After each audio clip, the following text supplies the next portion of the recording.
January 11th, 1984. Ypsilanti, Michigan. Two armed men enter a real estate and insurance office before one of them fires a shot into the neck of the 47-year-old owner, Jack Brown. The assailants then lock the office's other employees in the bathroom before fleeing the scene, and Jack dies in the hospital several hours later.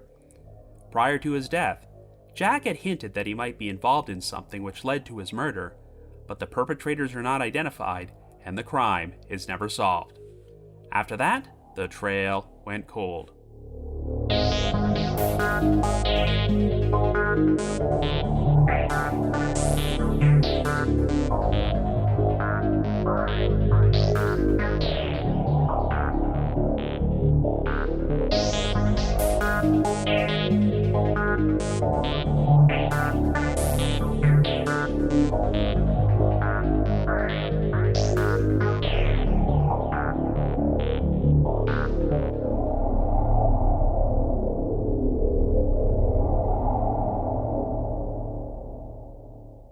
Hello everyone, and welcome to our latest episode of The Trail Went Cold. I'm your host, Robin Warder, and today we're going to be exploring a baffling cold case which was featured on Unsolved Mysteries, the 1984 murder of Jack Brown. This is the bizarre story of a businessman who ran a real estate and insurance office before two armed men showed up at his workplace in the middle of the day and killed him. In fact, one of the men said, quote, "You think you're pretty smart, don't you?" before firing the fatal shot into Jack's neck.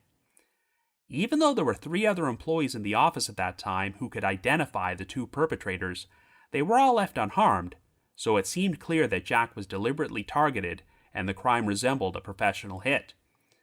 However, a search of Jack's background turned up nothing which could shed any light into why anyone would want to murder him in such a brazen fashion, though in the weeks prior to his death, it appeared that something was bothering Jack, and he made some cryptic comments to suggest that he might have known incriminating information about important, powerful people. Even though there is not a ton of information available about this case online, you will find quite a bit of unsubstantiated rumors about why Jack was killed, which I'll be addressing later on. But since the date after this episode's release happens to be the 40th anniversary of the crime, I thought now would be a good time to cover it. Also, once I'm done discussing the Jack Brown murder, I'm going to spend a few moments talking about another unsolved shooting which occurred in a real estate office 5 months earlier, but this particular case took place in Houston, Texas, and 3 female real estate agents were the victims: 54-year-old Elizabeth Shumate, 60-year-old Frances Ivey, and 46-year-old JoAnn Brown. The two cases aren't connected, but the name JoAnn Brown is a unique coincidence between them, as Jack Brown was married twice, and his wives just happened to be named Jo and Ann. Anyway, before we get started, just a quick reminder that The Trail Went Cold is a weekly podcast, which is currently available for download on several platforms, including Apple Podcasts and Spotify. So if you like this podcast, be sure to subscribe to it, and please leave us a rating or review on any of those sites to help spread the word and garner us more exposure. The Trail Went Cold is on Patreon, so if you would like to learn how to support the show, please visit our page at patreon.com/thetrailwentcold.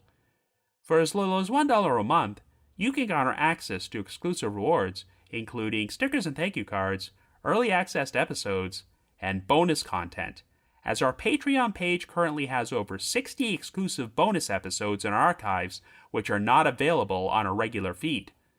So with all that out of the way, let us now start off by exploring the death of Jack Brown.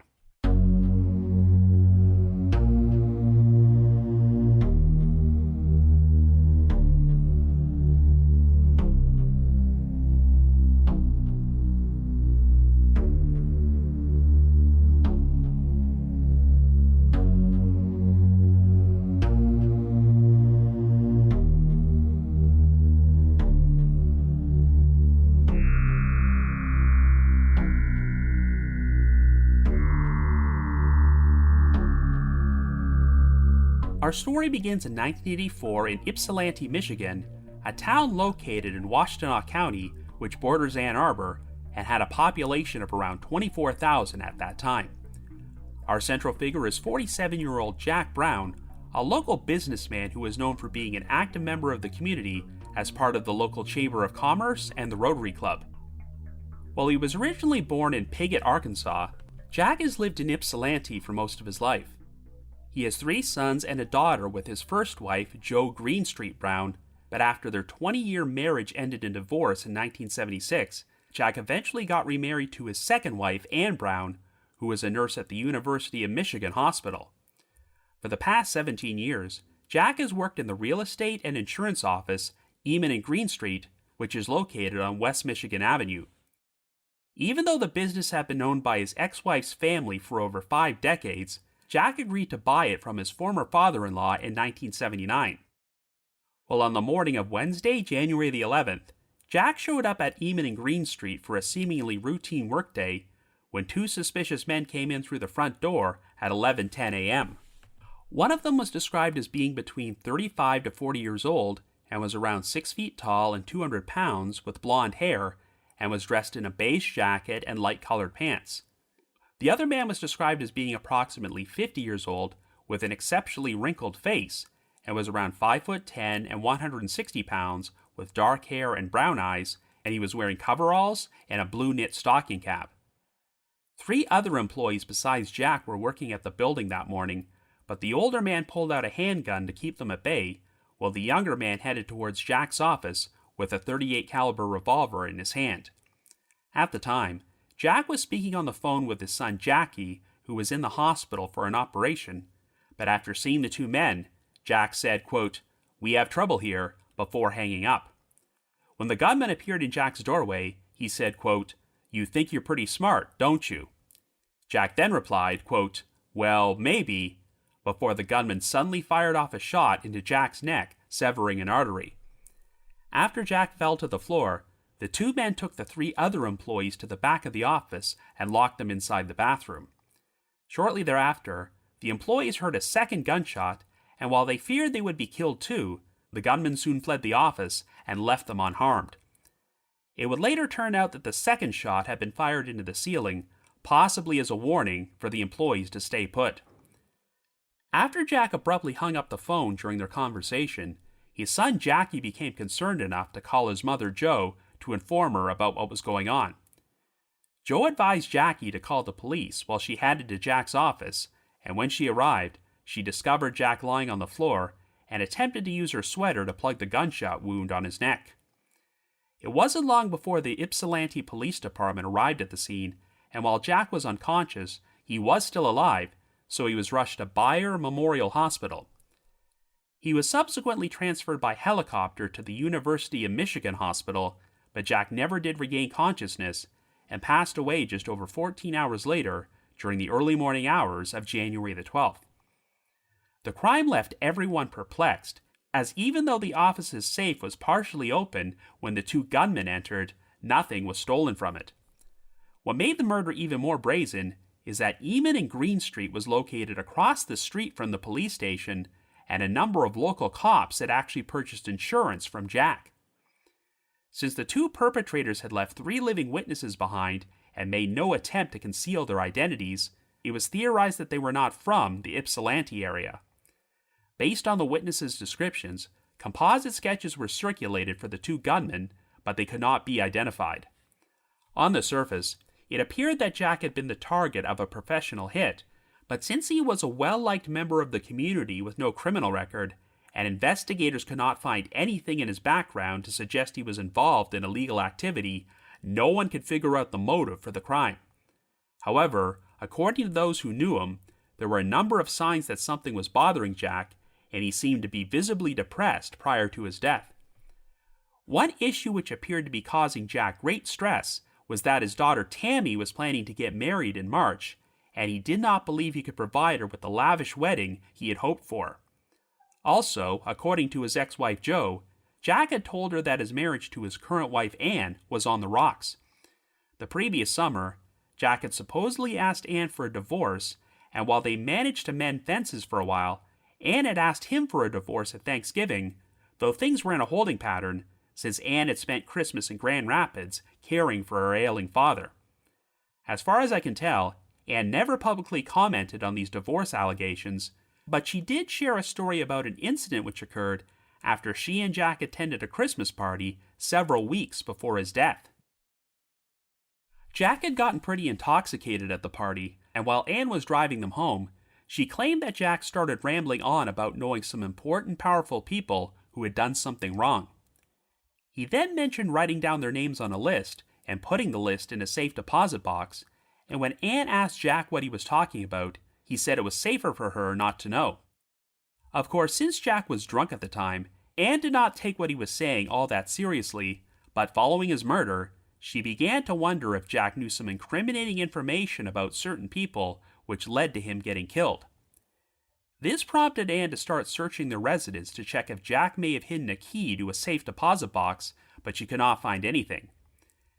Anyway, it was common practice for Jack and his brothers to meet every Tuesday night for a poker game, which was played in the back room at Eamon and Green Street.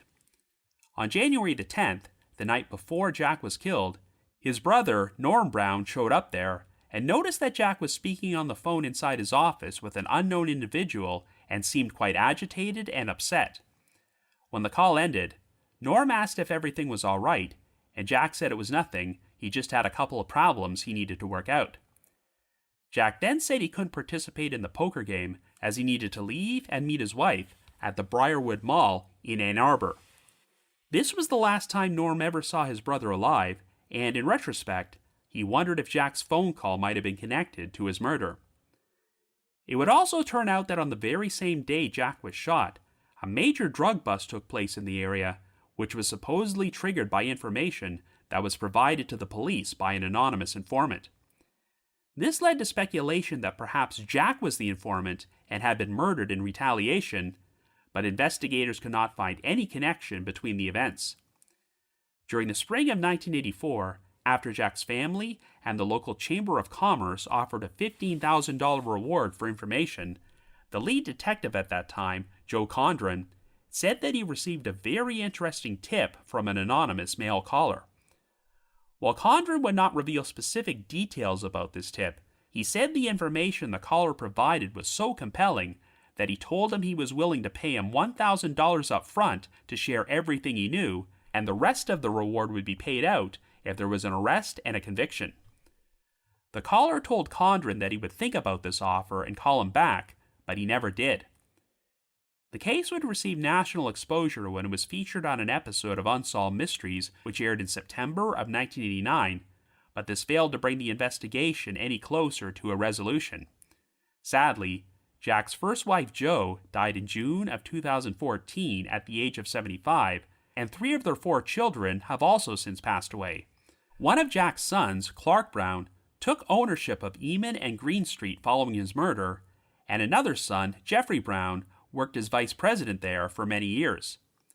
But Clark died in March of 2016 at the age of 58, while Jeffrey passed away in January of 2023 at age 55. And Jackie Brown, who had been conversing with his father on the phone right before he was killed, he died in December of 1994 at the age of 34. But we'll be talking more about him later on. But after 40 years, the 2 men who were responsible for Jack's murder have still not been identified, and the crime continues to remain unsolved. So I guess you could say the trail went cold.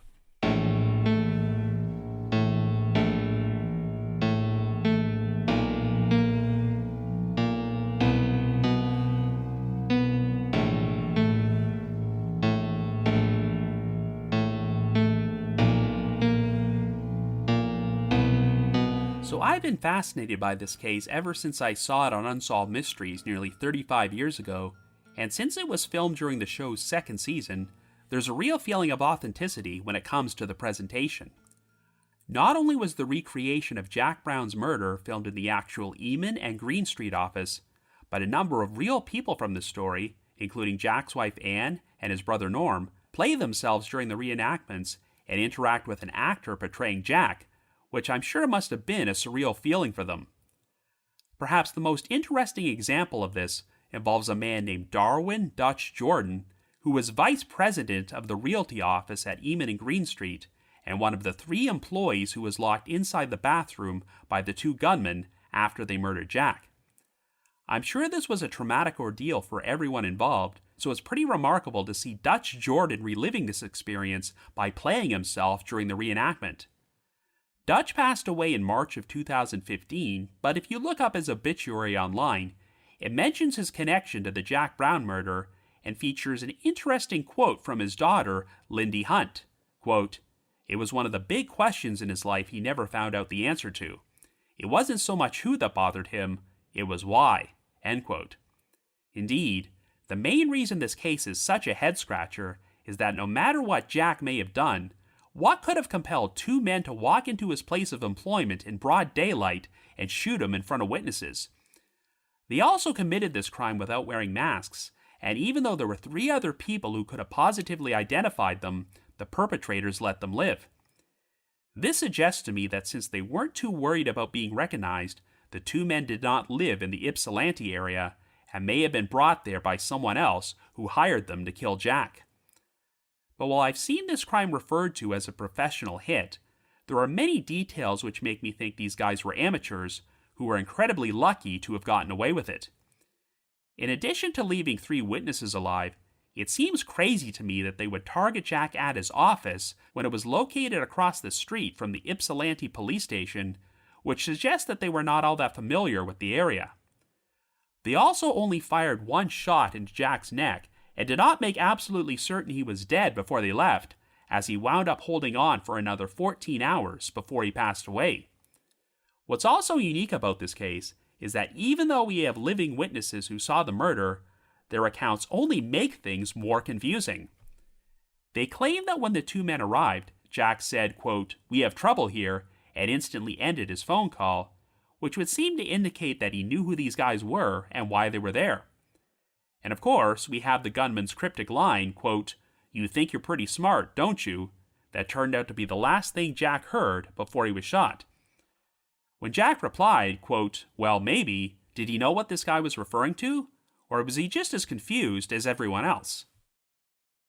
Like I mentioned in the intro, aside from the Unsolved Mysteries segment, there isn't much information out there about this case, aside from a handful of old newspaper articles.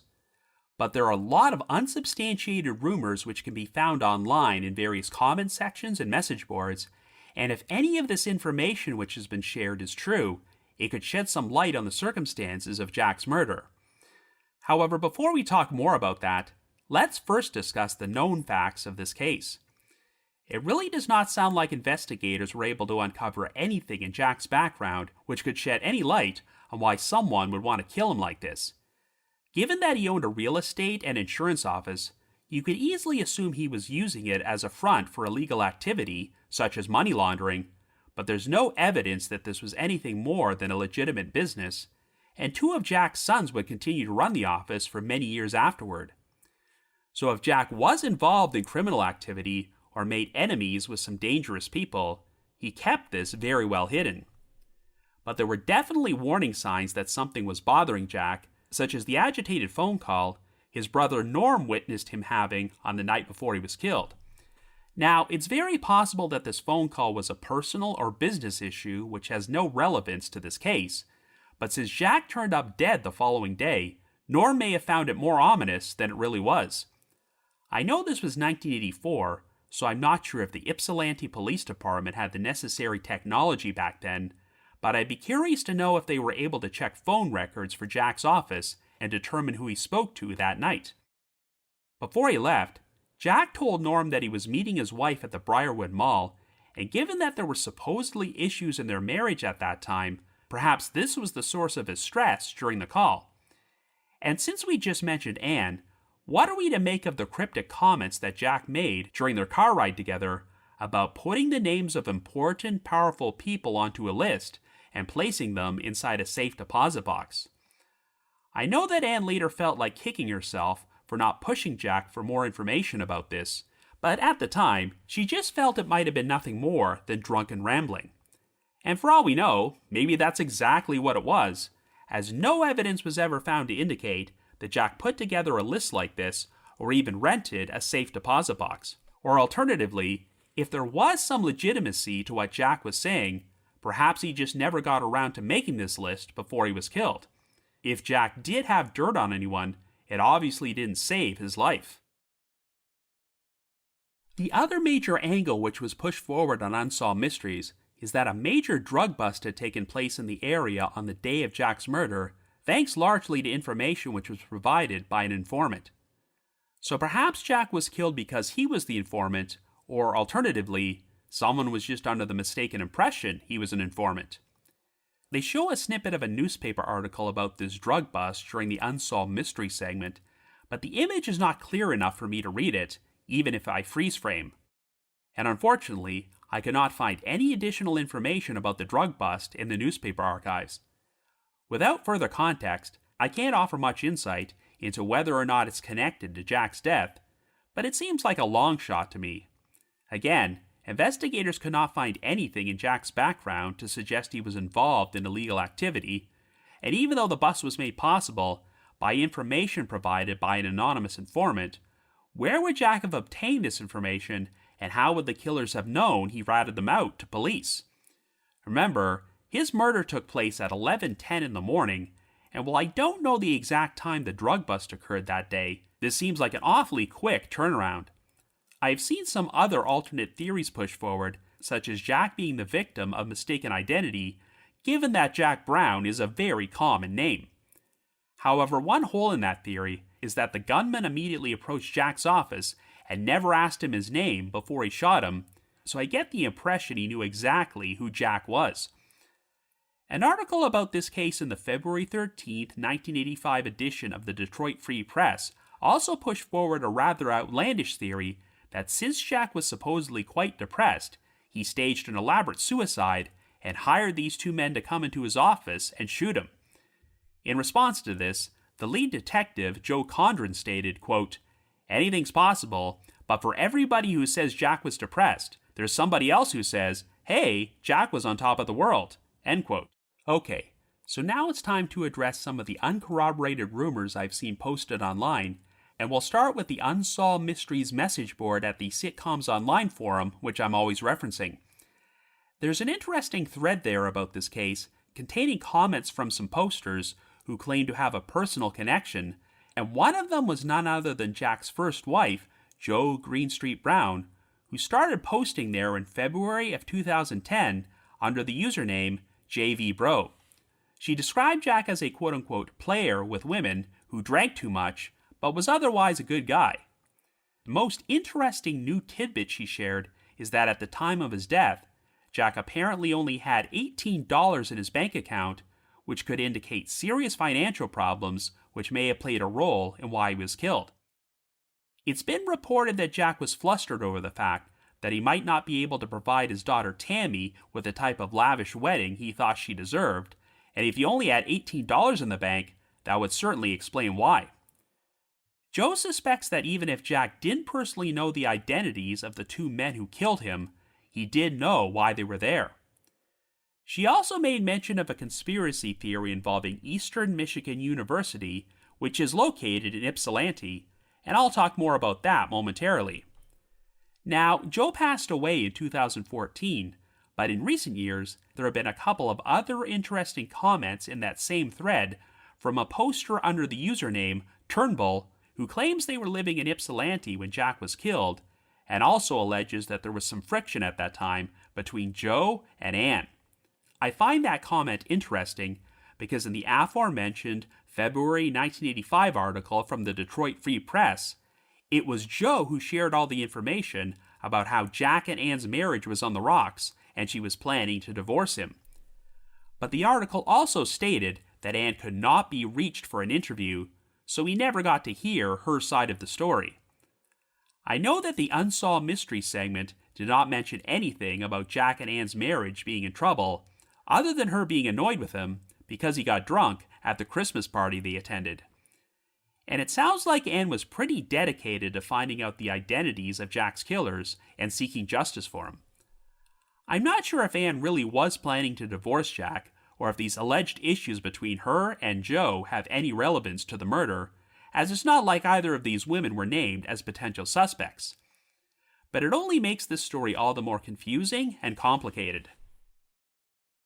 Anyway, so the supposed conspiracy theory I just mentioned involving Eastern Michigan University is related to the Eagle Crest Resort, a hotel/conference center/golf course, which was built in Ypsilanti in 1989 on some land that the university had acquired. Since Jack ran a real estate office, Joe speculated that he may have known incriminating information about illegal activity associated with the acquisition of land for this project, such as kickbacks, and it wound up putting his life in danger. I think the main reason this conspiracy theory has picked up steam is because of a blog post from November of 2009 at an old archived website called emutalk.org, which apparently discussed shady activity surrounding the university. Jack Brown's name was mentioned a few times in the comments section of this blog, including one poster under the username Full of Questions, who claimed that Jack was their grandfather and wrote, quote, "I promise you that these rumors aren't just rumors. Ypsilanti is a shady place, and it makes me happy knowing that other people are aware of it too. I would just be cautious when dealing with certain people around here." End quote. Well, no further context was provided about these statements, and given that Jack's murder took place over 5 years before the Eagle Crest Resort was built, I'm really not sure what kind of incriminating information Jack could have known at that time which would compel someone to have him assassinated at his office in broad daylight in front of witnesses. I'm not sure I put much stock into this whole scenario, but one theory that frequently pops up online, which I find a lot more compelling, is that Jack's murder was connected to something that his son Jackie was involved in. I've seen this theory brought up during the Unsolved Mysteries message board post from Turnbull, as well as a blog called markmaynard.com. The author made a blog post about this case in March of 2012, and if you look at the comments section, you'll see multiple posters claiming that they grew up in Ypsilanti and heard the same rumors about Jackie.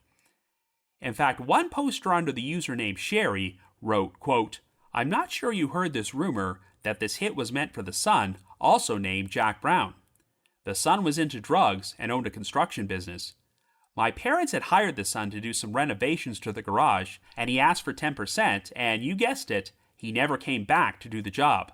Food for thought." End quote.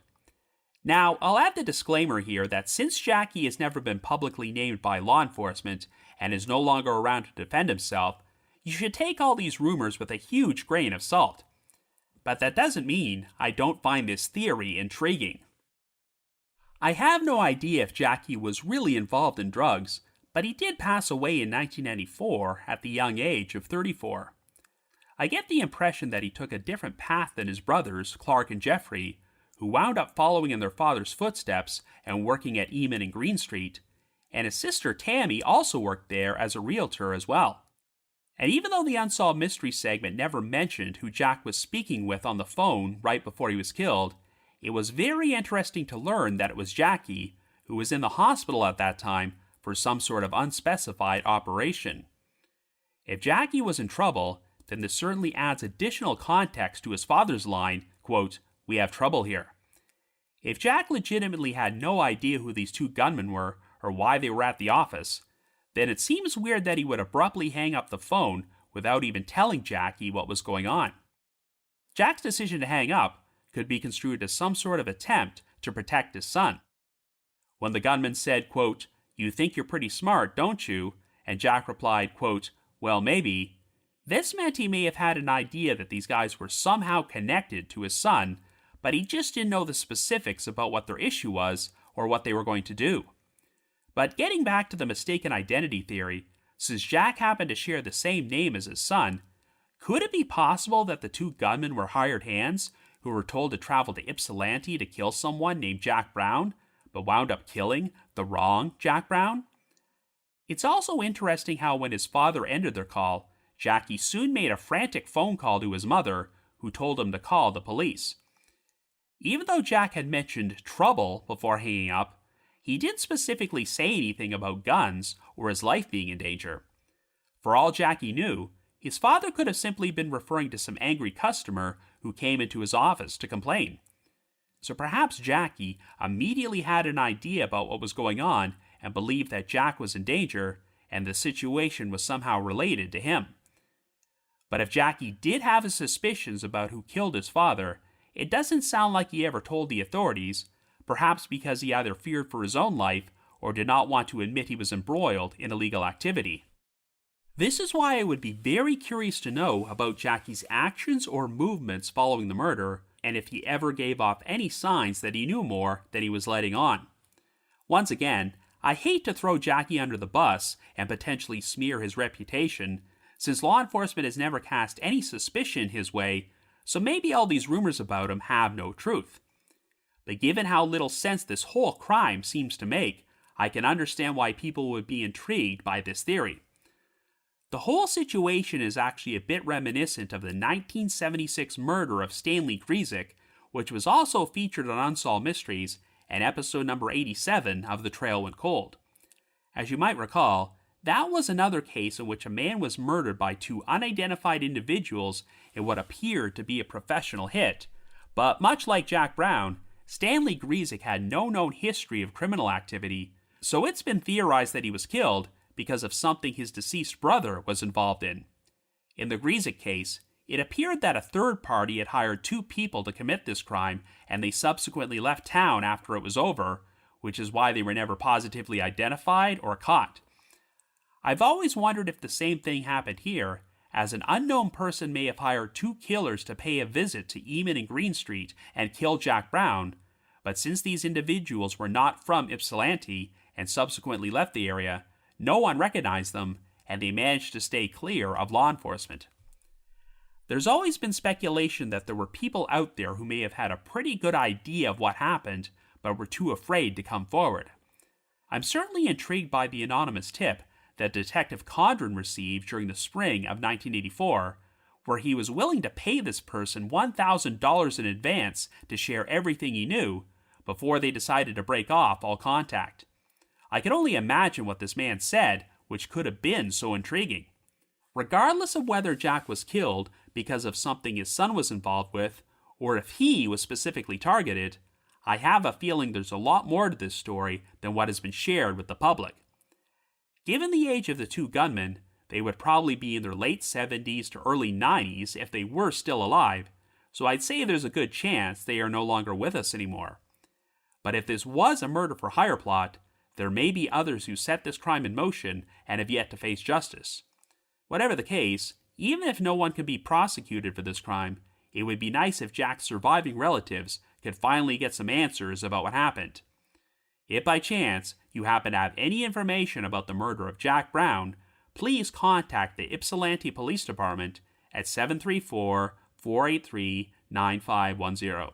That's 734-483-9510. So now we're going to take some time to talk about another murder which took place in a real estate office 5 months before Jack Brown was killed, only this time it involved 3 victims and occurred in Houston, Texas. And what's also notable about this crime is that it happened on Friday, August the 19th, 1983, only one day after the greater Houston area was hit with Hurricane Alicia, a Category 3 hurricane with 115 mile-per-hour winds, which claimed a total of 21 lives and caused $3 billion in damage. But in spite of the recent chaos, the 3 victims here decided to go to work as usual at the Shumate & Company Realtor's office, a firm which was located in an old Victorian house on Memorial Drive just off of Texas State Highway 6. The firm was owned by 54-year-old Elizabeth Shumate and specialized in selling houses in the $200,000 plus range, and Elizabeth's husband, Charles Shumate, also ran an oil field equipment sales business out of the same office. On this particular day, Elizabeth would be joined at the firm by 2 of her sales agents, 46-year-old JoAnn Brown and 60-year-old Frances Ivey. At around 6:30 p.m., a temporary employee decided to stop by the office in order to check her work schedule, but was horrified to discover the bodies of Elizabeth, JoAnn, and Frances lying in the reception area. All 3 victims have been shot in the back of the head at close range, and Elizabeth had her hands bound with a nylon Venetian blind cord from one of the windows. The police and paramedics were summoned to the firm, and while Elizabeth and JoAnn were pronounced dead at the scene, Frances was still alive, so she was rushed to Herman Hospital, where she passed away at around 10 p.m. It was initially reported that nothing had been stolen from the office, but it turned out all 3 victims had been wearing various pieces of jewelry, such as watches, rings, bracelets, and earrings, which were worth a combined total of around several $1,000s. While some of the jewelry was missing, other pieces were found scattered throughout the office in such places as trash cans and beneath chair cushions, which seemed to indicate that the women had taken it off and attempted to hide it before they were killed. While investigators performed a search of local pawn shops for the stolen items of jewelry, none of it was recovered. According to Charles Shumate, he had last spoken to his wife on the phone at around 4 p.m. There were no signs of forced entry, so it was theorized that the killer or killers had entered the office shortly before the staff was scheduled to lock up at 5:30. Charles claimed he did not know of anyone who might have had a grudge against him, his wife, or any of the other employees, and could not understand why the office was targeted, stating, quote, "In a real estate business like this, we'd be hard-pressed to dredge up $3 in cash at any one time. You don't keep cash on hand in this kind of office," end quote.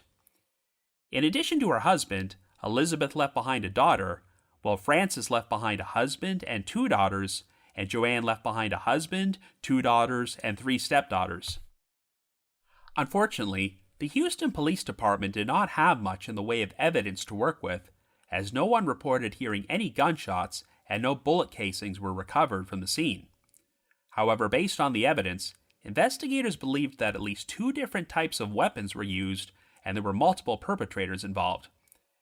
2 witnesses eventually came forward and claimed they had seen a suspicious-looking man standing outside the realtor's office on the day of the crime, and while a composite sketch of this man was created and released to the public, he was never identified. Police have publicly expressed their suspicion that one of the perpetrators might have been a woman, though they've never offered any specific reasoning for why they believe this. At some point during the 1990s, the case achieved national exposure when it was featured on an episode of The Oprah Winfrey Show, where the original lead detective, David Calhoun, and some of the victims' surviving family members appeared as guests.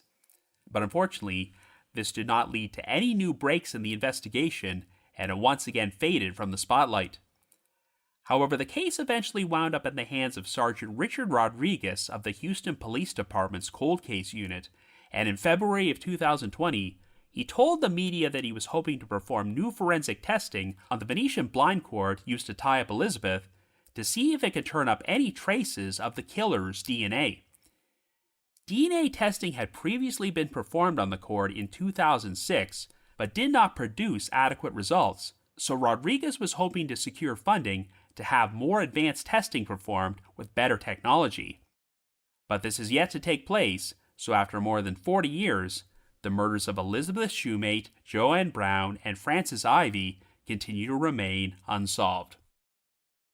So while I would love to do an individual podcast episode about this case, there just isn't much information available, and it's crazy to me that the story is not more well known. I mean, I've covered a number of unsolved crimes involving multiple people getting murdered inside a public workplace, such as the Austin Yogurt Shop murders and the Florence Salon murders and the Las Cruces bowling alley massacre, and there's usually no shortage of available material in these cases. But here, other than some coverage on an episode of The Oprah Winfrey Show during the 1990s, it seems like this crime hasn't gotten much exposure at all outside the Houston area. It sounds like everyone had nothing but glowing things to say about the 3 victims, Elizabeth Shumate, JoAnn Brown, and Frances Ivey, so it's been hard to figure out who would have had a motive to want them dead. For all we know, perhaps only one of these women was specifically targeted, and the other 2 were simply in the wrong place at the wrong time. Obviously, with such limited information available, I can't spend much time formulating theories about what happened, but there are a number of intriguing possibilities.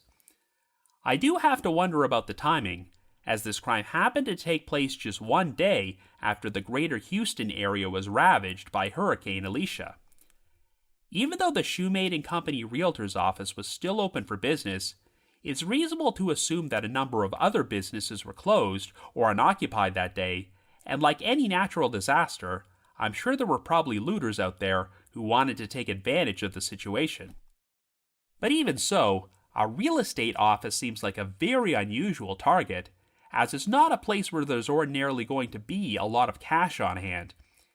Yes, if robbery was the motive, the killer or killers did get a decent haul from stealing some of the victim's jewelry, but unless they had been scoping the place, how could they have known in advance that 3 women wearing a lot of jewelry would be there that day? And since the victims managed to hide some of their jewelry before they were killed, the responsible parties obviously didn't spend a lot of time searching the office before they fled the scene. I also previously mentioned that the office building was actually an old Victorian house. I've watched some of the contemporary news footage in order to see what the location looked like back in 1983, and were it not for the Shumate & Company sign next to the road, you could easily assume the office was a private residence rather than a business. It really does not seem like an ideal place to pick at random if you want to commit a robbery. So this makes me wonder if the victims were targeted for other reasons, and stealing their jewelry was just an act of misdirection in order to give off the false impression that the crime was a robbery gone wrong. But what would be the motive? Well, since Elizabeth was the owner and had been tied with the Venetian blind cord, whereas JoAnn and Frances were not, it's easy to assume that she was the intended target. It is worth noting that her husband Charles also ran an oil field equipment sales business from the same office, but investigators have never indicated that they believe it had any connection to the crime. They have also never pointed suspicion towards any of the victims' spouses or family members, but I thought I should mention that there was a bit of a controversy after Frances's husband, E.H. Ivey, was informed about what happened. As you recall, Frances was still alive when her body was found and did not die until hours later, so E.H. called his family minister, Reverend Joe Crosthwaite, and asked him to visit the crime scene in order to administer last rites to Frances. Well, not surprisingly, the police did not want to allow Reverend Crosthwaite into the office since that could have contaminated the scene and compromised potential evidence, so the Reverend was later forced to push his way through several officers in order to deliver last rites while Frances was being carried on a stretcher to a helicopter. When E.H. Ivey heard about this, he became outraged and complained to the press, stating, quote, "When they refused to let Father Joe administer to my wife's spiritual needs, I just thought it was absurd. This is a case of priorities, and it looks like they put the victim's needs at the bottom of the ladder. I don't care if all the evidence was ruined, if one soul or one life could be saved." End quote. Well, from today's perspective, I can see how that might look a bit suspicious, but you have to remember that this was way back in 1983, and I doubt that a bereaved husband whose wife had been shot is going to place too much priority on preserving forensic evidence. So I'm sure this was probably just a frenzied, knee-jerk reaction from E.H., and he wasn't trying to intentionally sabotage the investigation into his wife's murder. So here's the one part of this case where I would like to learn additional details. Nearly 4 years ago, the Houston-based TV station KHOU produced a news segment about this case and interviewed JoAnn's daughter, Patty Piper, who remembered that at the time of her death, her mother was in a rocky marriage and was planning to leave. Well, from reading JoAnn's original obituary, I can tell you that she was not married to Patty's father at the time, but was instead married to another man who had 3 daughters of his own from a previous relationship. I mean, I don't know anything about this man or the marriage or how bad it really was, and law enforcement has never suggested that there's any credence to this theory, but could JoAnn's estranged husband have been angry enough about the potential end to the relationship that he arranged to have her murdered at her workplace? Was JoAnn the intended target, while Elizabeth and Frances were just collateral damage? Well, without knowing more information about this situation, I can't say for sure. The only real lead we have are eyewitness sightings of an unidentified man who was seen hanging around outside the real estate firm that day, and while I completely agree with law enforcement's assessment that multiple people were involved in this crime, I would be really curious to know what has compelled him to state that one of the perpetrators might be a woman. We do have a composite sketch for the man, so I wonder if these witnesses also saw a woman hanging around the firm, but just didn't get a clear enough look in order for a composite sketch to be created for her. Or another possibility is that investigators know more about this crime than they're letting on, and might have their own suspicions about a specific man and woman. After all these years, the best shot we have for solving this case might be to perform more advanced forensic testing on the Venetian blind cord to see if the killer's DNA is on there. Now, from the interviews I've seen in recent years with the lead investigator, Sergeant Rodriguez, it almost sounds like he's biding his time and waiting for the right opportunity to test the evidence. You've probably heard of Othram Incorporated, a Texas-based lab who over the past few years have used forensic genetic genealogy in order to solve a number of cold cases and identify dozens of John and Jane Does. In May of last year, the Houston-based TV station, KPRC-TV, produced a news segment which profiled this case and discussed Othram's advanced DNA technology. After watching it, you would think it would be a no-brainer for Othram to perform new testing on the Venetian blind cord, but at the end of the segment, they revealed that this particular case was not yet in Othram's hands at that time. I'm not sure if there's been any progress on this front, but here's hoping that Othram gets to this case eventually and possibly paves the way to a resolution.